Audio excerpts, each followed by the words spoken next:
On retourne en France maintenant avec l'actualité du moment. Hier, une attaque mortelle devant un centre culturel kurde a fait 3 morts et aujourd'hui, une manifestation en hommage avait lieu dans le centre de Paris.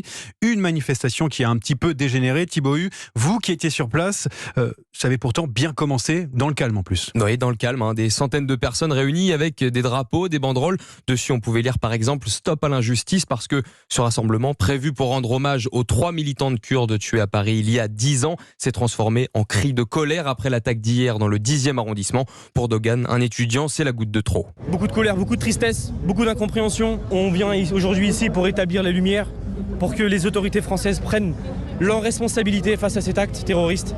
C'est une amie de ma mère qui est décédée, c'est un père de famille qui est décédé, c'est un artiste. Moi j'ai grandi en France, monsieur. Je me sens français, j'aime la France, j'aime la République, mais on ne se sent pas du tout en sécurité.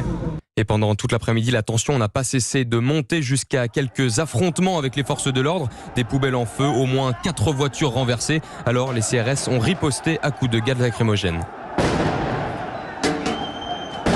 Des violences justifiées pour Berivaï, enroulé dans le drapeau vert, jaune et rouge du Kurdistan, les yeux rougis par le gaz lacrymogène. C'est normal qu'ils réagissent comme ça, qu'ils cassent et que ce soit comme ça. Si j'avais pu, j'aurais fait pareil. Depuis 10 ans, on attend une décision de la justice par rapport à nos 3 femmes. Aujourd'hui, on subit la même chose. Faut être honnête, c'est pas juste un raciste qui a décidé de frapper des étrangers, c'était ciblé.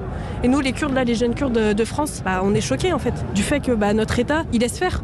Finalement, la place de la République a été complètement bouclée. Le cortège n'a pas pu rejoindre comme prévu la place de la Bastille et les manifestants ont été dispersés dans le calme. Merci Thibaut Hu, service reportage d'Europe 1.